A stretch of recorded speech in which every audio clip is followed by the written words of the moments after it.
tiempo, cuando estábamos estudiando con parte del staff algunas cosas, hablando acerca y proyectando acerca de por qué hacer iglesia, hicimos una encuesta. Yo me puse a hacer una encuesta en mi trabajo. Le pregunté a algunos compañeros del trabajo hablando acerca de la iglesia, ¿no? Y una de las preguntas que les hice fue: ¿para ti qué es la iglesia? Y yo recibí varias respuestas. Recibí desde control de mentes, control de masas, ahí va gente que solamente se porta bien. También recibí respuestas como: ahí va gente que es hipócrita. Recibí muchísimas respuestas hablando acerca de para ellos qué es la iglesia. Y la verdad es que cada uno de esos conceptos que yo recibía de parte de ellos son muchos conceptos que lamentablemente el propio hombre ha generado o ha hecho para que las personas piensen así acerca de la iglesia. La verdad es que el concepto que actualmente muchas personas tienen acerca de la iglesia está muy lejos de lo que Jesús en su momento quería dejar como un legado para la obra que él había hecho. Y el viernes pasado desayunaba con un par de compañeros de trabajo ahí en la oficina, en el stack, y estábamos platicando un poquito acerca de la iglesia y demás, y yo lo estaba invitando y demás. Y uno de ellos me dijo, oye, pues, ¿y tú qué religión eres? Porque yo nunca le hablé acerca de alguna denominación tal cual, ¿no? Y la verdad, y yo pensaba, bueno, soy bautista, creo en la doctrina bautista, y queremos hacer un tipo de iglesia, pues de alguna forma que sea atractiva para las demás personas, ¿no? Entonces, yo no quise abundar más en la pregunta, pero si yo pudiera decir qué tipo de religión o qué religión profesas o demás, yo les voy a decir que yo soy de los que no sacaron 10 en espiritualidad, de entrada. Soy de los que he sido piedra de tropiezo para más de una persona, también. Y también les puedo decir que no catalogo o no clasifico como un seguidor de Jesús, pero me esfuerzo por tratar de seguir a Jesús. En otras palabras, que se está hablando no es perfecto, ¿no? Y la verdad es que todos tenemos oportunidades y cosas que trabajar. No califico como un seguidor de Jesús, pero trato de seguirlo. Pero lamentablemente el concepto que las personas tienen acerca de iglesia está a veces, algunas, años luz de lo que realmente Jesús quería decir. La iglesia, la comunidad, los seguidores de Jesús deberían de ser lo siguiente. Deberíamos de ser, y esto lo vimos en algunas de las clases pasadas, deberíamos de ser sal y luz no filtrada por ciertas ideas de algunas personas. ¿Estás de acuerdo? Nosotros deberíamos de ser sal y luz para la tierra, pero no filtrada por ideas que algunas personas han puesto. Básicamente la característica principal de los seguidores de Jesús, lo vimos justamente la semana pasada, la principal característica que debería de caracterizar, válgame la redundancia, a los seguidores de Jesús lo vamos a encontrar en Juan capítulo 13. Jesucristo estaba previo a ser crucificado y una de las cosas que les puso fue: un mandamiento nuevo les doy. Y él dijo, que se amen los unos a los otros, así como yo los he amado. También ustedes deben amarse los unos a los otros. No dice que amen como nosotros amamos, que deberíamos amar como Él nos ha amado. Esa debería de ser la principal característica, y este es un mandamiento que Él estaba dando. Hoy lamentablemente muchos predicadores, muchos maestros hablamos de la eternidad, pero vivimos como si quisiéramos ser eternos pero en la tierra. Hay mucha discrepancia entre lo que podemos llegar a decir y predicar, pero nuestra verdadera realidad lo vas a encontrar en nuestras casas. Esa es la realidad. Presentamos nuestra mejor cara dentro del template, arriba del template, esa es la realidad, pero nuestra verdadera cara tú la vas a encontrar adentro de esas 4 paredes que llamamos hogar. A veces las historias son muy distintas.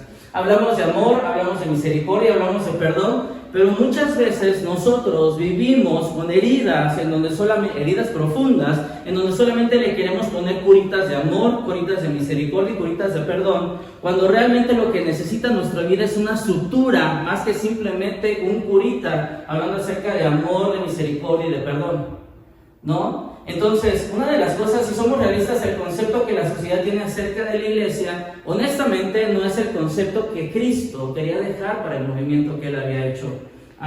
No nos van a reconocer como seguidores de Jesús porque traigo una playera con el logo de una iglesia. No nos van a reconocer por organizar campamentos para que los muchachos sean tocados por Dios y toque y sane su espíritu. No vamos a ser reconocidos por Dios como seguidores de Jesús por la forma en la que tal vez hablamos, incluso por la forma en la que creemos o que decimos creer. Vamos a ser seguidores de Jesús y cumplimos este mandamiento. Si amamos a las personas como Dios nos ama, y luego dice el verso 35, más adelante, de este modo que sabrán que son mis discípulos, si se aman los unos a los otros. Haremos la diferencia cuando seamos un lugar, cuando seamos un grupo de personas que en donde cada persona que entra por esas puertas no sienta que debe de ganarse un lugar dentro de nosotros.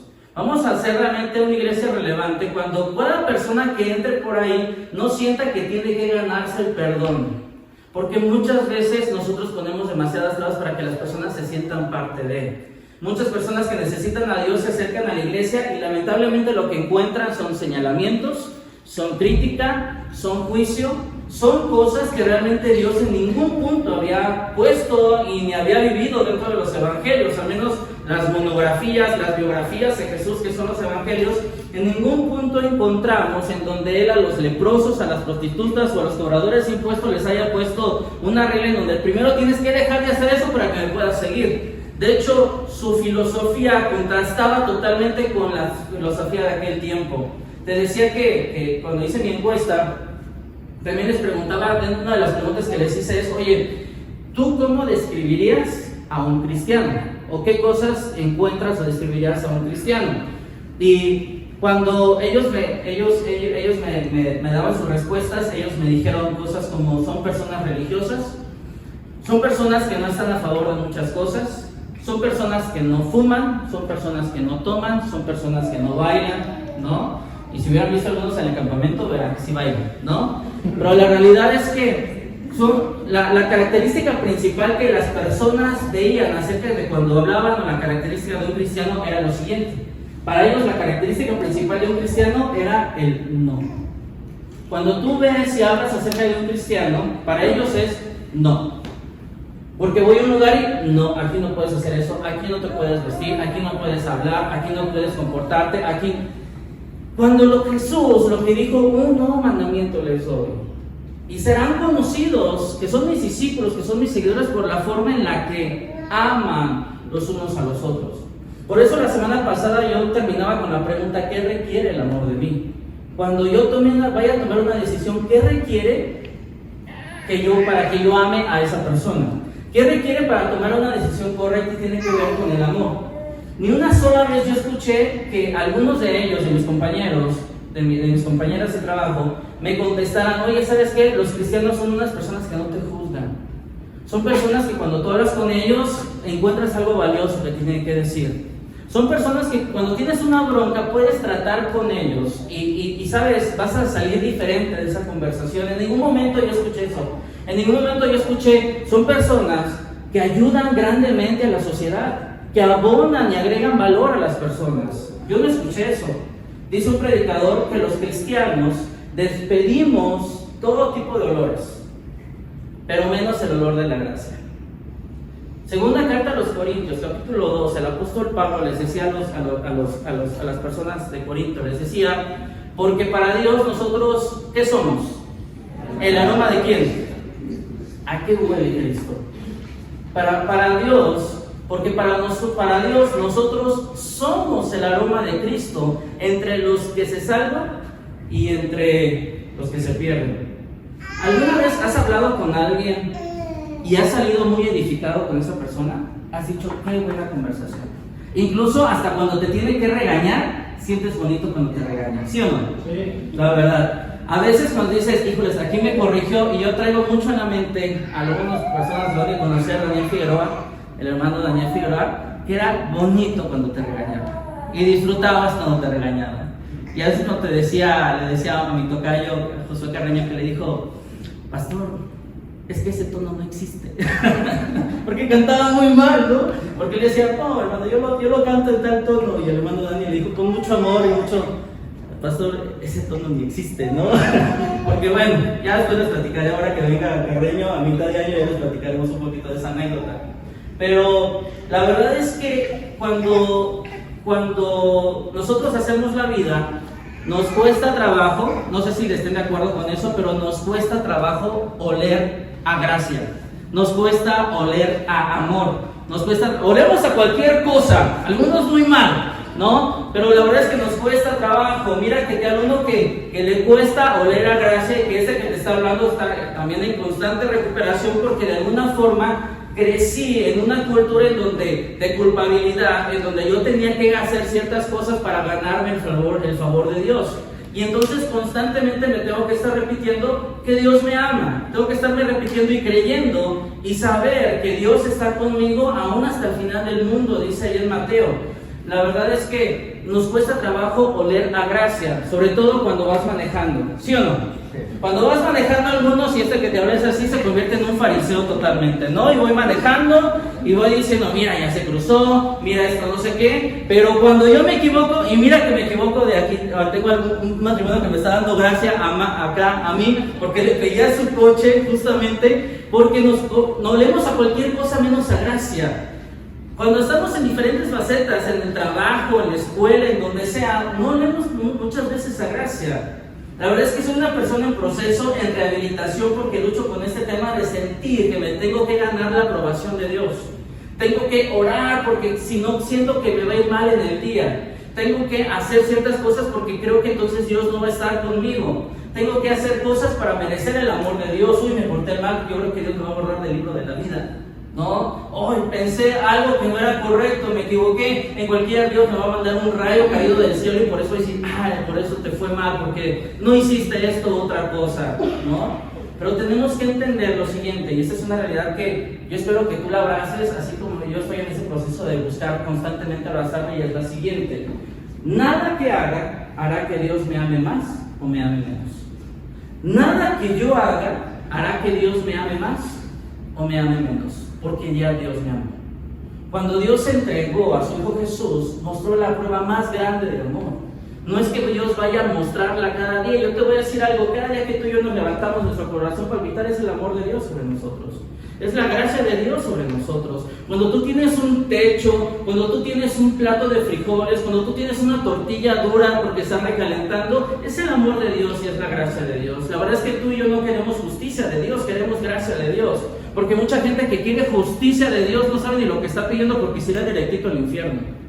Pero la verdad es que lo que tú y yo anhelamos es verdad y gracia. Por eso el Evangelio de Juan dice lleno de gracia y lleno de verdad, hablando de Jesucristo cuando lo hacía. Y déjame decirte que esto cuesta trabajo, porque de manera natural a todos nosotros nos cuesta dar gracia. ¿Por qué? Porque vivimos en una cultura donde no hay gracia. Yo no creo que tú vayas al banco y digas, híjoles, no he dado por 6 meses el abono, ¿me puede dar gracia? ¿No? El banco dice, los intereses siguen corriendo, ¿no? Cuando tú vas a la luz, a CFE, a pagar, ¿no? Porque se te pasó y te cortaron la luz y tú dices, oye, se me pasó, se me olvidó completamente, te dan gracia y te dicen, no se preocupe, le vamos a dar gracia, lo vamos a reconectar y me paga después. No lo hacen hasta que tú pagues, lo hacen. Vivimos en una cultura que tenemos que no hay gracia. Es por eso que nosotros en este lugar queremos esforzarnos por ser personas de gracia.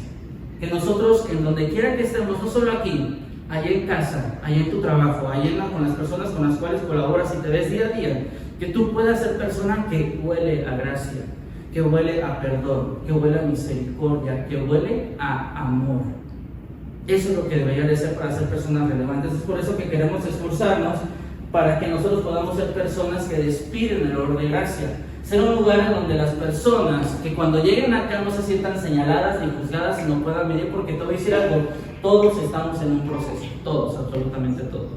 Lamentablemente, cuando mezclamos el Antiguo Testamento y el Nuevo Testamento en el proceso de la salvación, creamos una cultura en donde tenemos que ganarnos el lugar. Las personas se acercan a Dios después de que hayan cumplido ciertos requerimientos, ciertos procesos, para que entonces ya puedan estar aptos para poder servir. Te voy a decir algo, nunca tú y yo vamos a estar aptos. Todo el tiempo que estemos en la tierra vamos a estar en un proceso de constante crecimiento. Vamos a estar en un proceso de constante aprendizaje. Y qué hermoso es ver un espíritu enseñable que está dispuesto siempre a aprender. Pero cuando vemos en el Nuevo Testamento la forma en la que Jesús presentó a Dios, lo presentó de una forma muy diferente al Nuevo Testamento. Lo presentó como un padre cercano, como un padre amoroso, que no tuvo temor de pasar humillación delante de la sociedad con tal de ir y abrazar al hijo pródigo, perdón. Juan capítulo 1, verso 11 dice: a los suyos vino, pero los suyos no le recibieron. Juan 3:16: porque de tal manera amó Dios al mundo que ha dado a su Hijo unigénito, para que todo aquel que en él cree no se pierda, mas tenga vida eterna. ¿No? Mateo 28:20: yo estoy con ustedes todos los días hasta el fin del mundo. Presentó un Dios, Jesús, cercano, amoroso, lleno de gracia, pero también lleno de verdad. Vemos un Dios que no es lejano, sino que es un Padre con brazos abiertos. Ese es nuestro Dios, un Padre de brazos abiertos. Así como Jesús lo describe en Lucas 15, que es un texto muy bueno para servir a Dios. Habla de la oveja perdida, habla de la moneda perdida, pero también habla del hijo pródigo. Y que en esa narrativa básicamente está presentándonos quién es Dios, un Padre que siempre está dispuesto a darnos amor, que es un concepto muy distinto al que tal vez tú y yo crecimos viendo a un Dios que es castigador. Que si nos portamos mal, nos va a ir mal. Y tal vez tus padres te dijeron: si te portas mal, Dios te va a castigar. Pero la realidad es que no siempre tal cual es así. En donde tenemos que cumplir una serie de cosas para que tengamos el favor de Dios. Lucas 15, no lo vamos a leer todo, pero vamos a ver un poquito el contexto bajo el cual se estaban desarrollando todas estas, ¿no? Primero, encontramos esta parábola en donde básicamente está el padre que tiene dos hijos, el hijo menor y el hijo mayor. El hijo menor le pide toda la herencia que le tocaba antes de que su padre muriera. Y cuando le pide que su hijo le pide su herencia, el padre se la da. Este muchacho se va lejos, a un país lejano, derrocha toda su herencia viviendo desenfrenadamente, cual estrella de rock and roll, ¿no? Amor, sexo y drogas, básicamente era el lema para este muchacho joven. Pero entonces, cuando en este país hay una situación complicada y difícil, viene hambruna, él necesita empezar a trabajar porque ya derrochó todo lo que tenía, tal cual. Y entonces se encuentra un empleo cuidando cerdos y dándole de comer a los cerdos ahí entre el estiércol, lo que estaba pasando en ese momento. Cuando llega en ese punto, él en su mente dice: yo estaría mejor en la casa de mi padre. Por lo menos los jornaleros tienen un techo y tienen que comer. Yo estaría por lo menos mejor ahí. Entonces él en su mente prepara un discurso que le va a decir a su padre para regresar. Y el discurso básicamente decía: Padre, he pecado contra el cielo y contra ti, no merezco ya ser llamado tu hijo. Pero si me permites estar acá, yo puedo ser uno de tus jornaleros. Básicamente era lo que le decía. Entonces va de regreso a casa y en su cabeza él está esperando, ojo, no ocupar el mismo puesto de hijo. Él está esperando ocupar el puesto de uno de sus jornaleros. De hecho era la petición y era la propuesta que él tenía para su padre. Entonces cuando llega a eso, él está en una mentalidad de que yo para poder pertenecer aquí tengo que hacer ciertas cosas. Yo para poder ser hijo de Dios necesito hacer ciertas cosas. Yo para poder recibir la bendición de Dios necesito cumplir con ciertas cosas. Él en su mente entendía y creía que tenía que cumplir con ciertas cosas para poder ser hijo de su padre. Entonces, básicamente una de las cosas que estaba haciendo él era una filosofía de culpabilidad que muchas veces tú y yo tenemos también. Tenemos y vivimos bajo una mentalidad de culpabilidad en donde yo todo lo malo que he hecho, Dios me lo va a cobrar en algún punto. La verdad es que si Dios nos pagara conforme a nuestras obras, híjoles, muchos no estaríamos ya acá, te lo aseguro. Perdóname, pero acá nadie tiene que ganarse el asiento.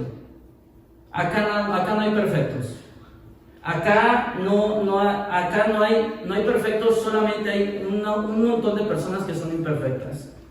Acá no hay obras terminadas, hay obras en proceso. Déjame decirte algo y quiero quitarte ese peso si es que tú lo cargas. Tú no eres una obra terminada, eres una obra en proceso. Eso es lo que le estaba diciendo el apóstol Pablo a los Efesios. Aquí seguramente habrá una que otra obra de Van Gogh, ¿no? La noche estrellada, muy bonita.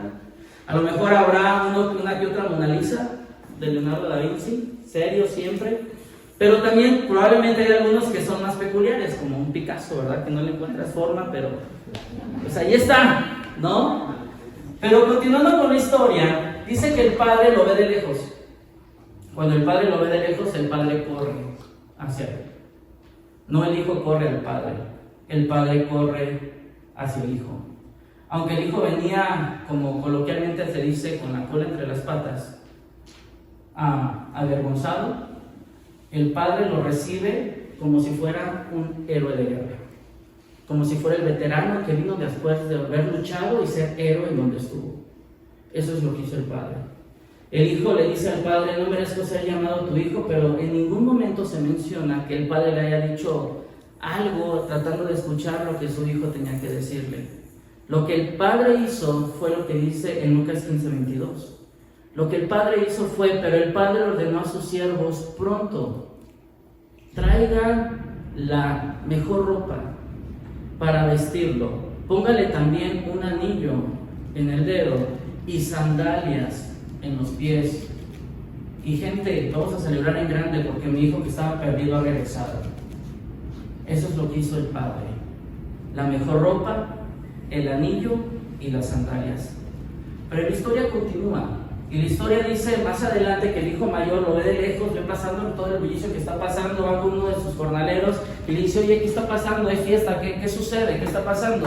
Y le dice el jornalero: bueno, es que tu hermano menor ha regresado y tu padre ha hecho una gran fiesta para recibirlo. Y entonces dice uno de los textos allá que el hijo mayor se molestó, que el hijo mayor no le pareció, que el hijo mayor se hizo injusto eso que el padre estaba haciendo. Y entonces más adelante en el texto, incluso el hijo mayor le dice: ese hijo tuyo, ¿alguna vez has hecho eso?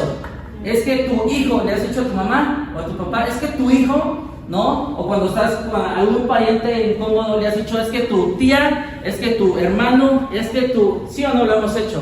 Lo que estaba haciendo este punto es que el hijo mayor estaba desprestigiando la vida del hijo menor. Y entonces le dice: ese hijo tuyo, este tema es que la filosofía del reino contrasta totalmente si nosotros hubiéramos escrito este texto. Si nosotros hubiéramos escrito este texto, probablemente para nosotros hubiera sido: oye, hay que disciplinar al hijo menor porque tomó malas decisiones. ¿Estás de acuerdo?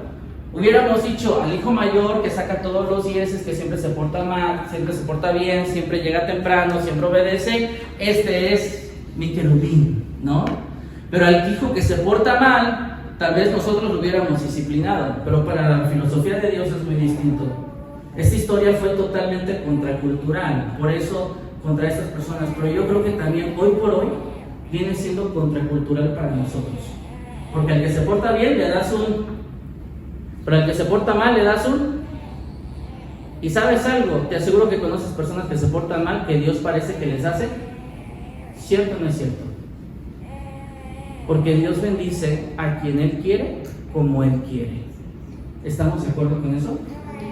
Lamentablemente muchas veces nosotros nos hemos topado con algún hermano mayor en donde hay esta cultura, o tal vez tú y yo hemos sido hermanos mayores también en algún punto con algunas personas.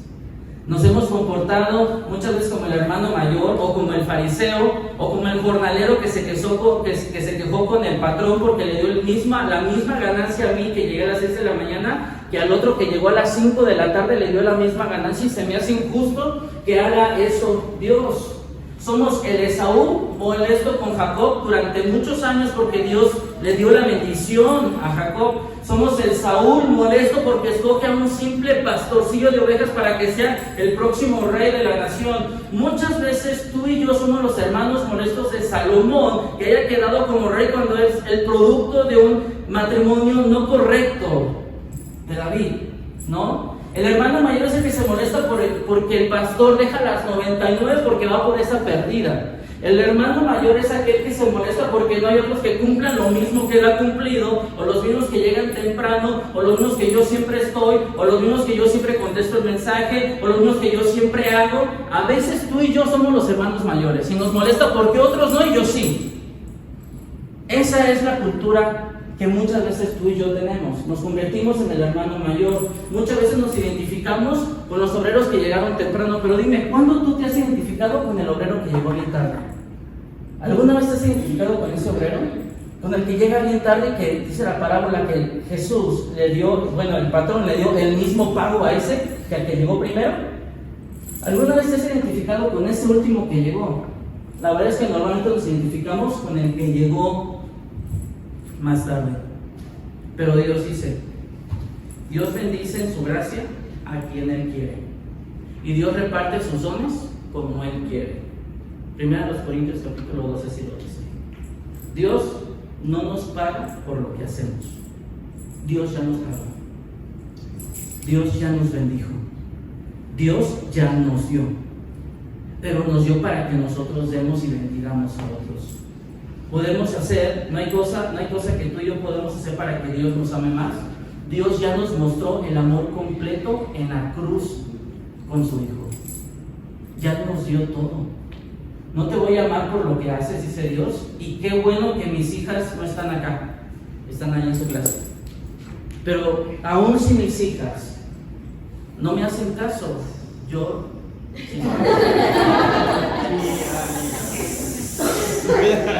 Salte, por favor. Aún si mis hijas no me hacen caso, yo las voy a seguir amando. Aún a la indiferencia de mis consejos para con ellas, las voy a seguir amando.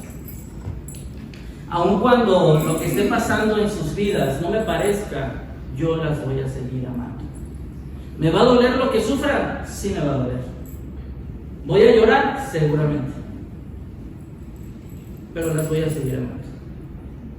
¿Cuánto más nuestro Padre Celestial nos va a seguir amando a cada uno de nosotros? Algunos hemos sido el hermano mayor, pero queremos luchar en este lugar por no ser hermanos mayores. Dice la narrativa más adelante, entonces el hermano mayor no estaba contento, y vamos a meter un poquito aquí de historia, ¿no? Entonces va y dice la palabra que Dios, que el padre le dio al hijo menor la mejor ropa, le dio el anillo y le dio las sandalias. Entonces pasa el hijo mayor por al lado de su hermano y lo ve con desprecio. Tú sabes ese sentimiento que a veces tienes de parte de tus hermanos. Siempre hay dos hermanos que no se llevan bien, ¿no? O hay uno que nos cae mal a todos. Y cuando pasas al lado de él dices, te dio la bata, muy bonita. Oye, pero ten cuidado porque mi papá se molesta si ensucias la bata. Ten cuidado, aguas, porque se molesta. Y no hace caso el hijo menor, ¿no? Pero el pensamiento le queda en la mente. Y entonces ve el anillo. Y el anillo en esta le dice el hermano mayor, oye, ¿por qué traes el anillo en ese dedo? Eso significa otra cosa. Póntelo en el otro anillo, póntelo en el otro dedo. Eso está mal, este anillo no lo puedes llevar ahí, lo tienes que llevar en el otro dedo. Y el hijo menor le dice, mi padre nunca me dijo eso. Entonces, chiquito, ¿no? Pequeño, es que eres el menor, no sabes muchas cosas, yo te voy a enseñar cómo deben de ser las cosas, póntelo en este otro dedo. Y luego le dice, oye, te dio sandalias nuevas, cuídalas, porque si papá las ve sucias, te las puede quitar y te manda el cochinero de nuevo, Sabes, muchas veces hemos sido hermanos mayores, en donde toda la gracia que Dios nos ha dado queremos ponerle trabas en cómo creemos nosotros que deben de ser las cosas. No queremos eso. Queremos disfrutar y celebrar al hijo pródigo que ha regresado. Cuando el mantenimiento de la gracia, cuando el mantenimiento de los regalos de Dios se complica, algo no estamos haciendo bien. Cuando creemos que nos van a juzgar y criticar, algo no estamos haciendo bien. Lamentablemente es la razón por la que muchas personas se han alejado de la iglesia, porque les han puesto muchas trabas para poder acercarse a Dios. Porque habemos muchos hermanos mayores que no hemos entendido que Jesús vino a simplificar las cosas, no a complicar las cosas. Vivimos en una cultura post-cristiana en donde la persona que tú le hablas acerca de Dios ya conoce mucho de Dios. Es más, te aseguro que ha ido a muchos campamentos y retiros y reuniones. Cuando yo estaba sentado en el desayuno con Emilio, Ernesto y Néstor, en ese desayuno el viernes pasado, Ernesto me decía, es que yo ya he ido a muchas reuniones. Oye, ¿qué te ha parecido? No me han gustado, en algunas tenía que ir detrás, en otras tenía que hacer esto. Muchas trabas. Vivimos en una cultura postcristiana en donde la gente tiene demasiada información acerca del cristianismo, pero tiene muchos enfoques hablando acerca del cristianismo. Lamentablemente, hay un enfoque en su mayoría que es del hermano mayor. Para poder pertenecer tienes que portarte de esta forma. Y tenemos que comprender lo siguiente. El mensaje correcto con un enfoque incorrecto producirá resultados incorrectos. Escuchen, el mensaje correcto con un enfoque incorrecto producirá resultados incorrectos. Por eso tenemos que regresar a esta versión de fe en donde debemos dejar de ponerle trabas a las personas que no conocen de Dios. Tenemos que aprender a dejar de poner trabas a muchas otras personas que se están esforzando por tratar de con una cultura de culpa. La solución, déjame que digo algo, no está en hacer mejores iglesias. La solución está en regresar a la versión de fe en donde nos centramos en la resurrección, en donde nos centramos en la fe de amor, en donde nos centramos en el nuevo pacto, en amarnos los unos a los otros, en todo lo que hemos hablado las últimas 4 semanas. Por eso tenemos que esforzarnos en esto. La gente sin iglesia no está interesada en una iglesia, pero te puedo asegurar que está interesada en un poco de los unos por los otros que hemos hablado las semanas pasadas. Primera de Pedro, capítulo 3, verso 15. Ayúdame a leerlo, por favor. ¿Qué dice? Mantienen como renuncia corazón a Cristo como Señor. Estén siempre preparados para responder a todo lo que les pida la razón de la esperanza que hay en ustedes. Estén preparados para responder a todo el que les pida razón de la esperanza que hay en ustedes. Déjame te lo digo de la siguiente forma. Tú y yo, no yo, tú y yo somos los responsables de explicarles a nuestra generación la esperanza que hay en nosotros. Tú y yo somos los responsables de explicarle como padres a mis hijos, a mis hijas, la esperanza que hay en mí. Tú y yo somos los responsables de explicarle a mis compañeros de trabajo por qué soy como soy. Tú y yo somos los responsables de darle buenos días a mi vecino y recibirle con una sonrisa porque Dios me ha llamado a amarlo, aunque cuando barra me echa su basura a mi lugar. Tú y yo somos los responsables de mostrar una cultura totalmente distinta a la cultura normalmente que hay. Tú y yo somos responsables de ser puentes de gracia con las personas para darles amor de todo lo que Dios nos ha dado. De explicarles cómo un día fuimos los que limpiaban el cochinero de los cerdos. Tú y yo somos los responsables de explicarles y platicarles que un día tú y yo limpiábamos el cochinero de los cerdos. Pero cuando fuimos con el Padre de amor, con el Padre que está enfermo de amor, que es Dios por nosotros, Él entonces nos dio un vestido para que no pasaras más frío. Él te dio un calzado para que el camino que tienes que andar no sea tan difícil de andar, que no te duela tanto al andar. ¿Va a ser complicado? Sí, te va a doler tal vez, pero no te va a doler igual porque Dios está contigo. Pero tú y yo somos los responsables de explicarles a esas personas que tenemos un anillo que nos hace partícipes, que nos hace parte de la familia de Dios. Tú y yo somos esa cultura. Tú y yo somos esas personas que a esta cultura les tenemos que explicar eso. Pero si no lo estamos haciendo, no estamos entendiendo bien las cosas. Tú y yo hemos sido el hijo pródigo. Muchas veces. ¿Hasta cuándo vamos a dejar de ser el hermano mayor para disfrutar lo que Dios nos ha dado?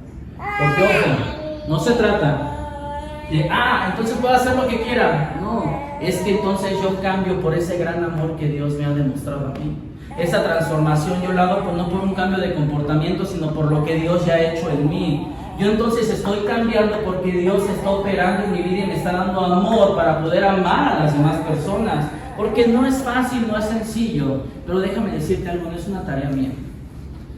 No es una tarea de algunos. Es una tarea de todos.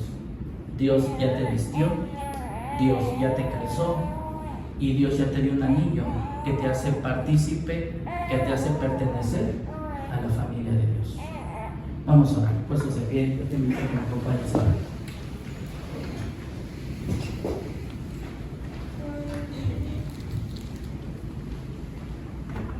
Yo te quiero invitar a que, así como te lo he dicho los domingos pasados, tú reflexionas sobre lo que te he dicho.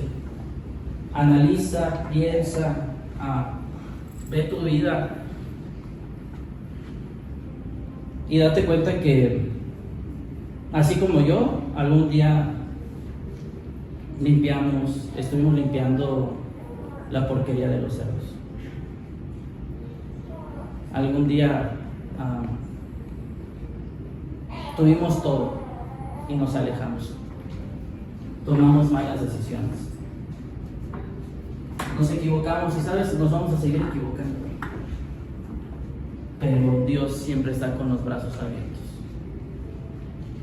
y nos toca a nosotros ser los responsables de decirle a los que nos rodean lo grande, lo amoroso, lo benevolente que ha sido Dios con nosotros. Queremos ser un lugar en donde las personas encuentren amor, encuentren pertenencia y encuentren algo grato y beneficioso para sus vidas. Pero de ti depende, no de mí, depende de cada uno de nosotros. Ser esa iglesia, ser ese grupo de personas que sea relevante a nuestra ciudad, que sea relevante a nuestra familia, que mi vida deje huella en la vida de las otras personas.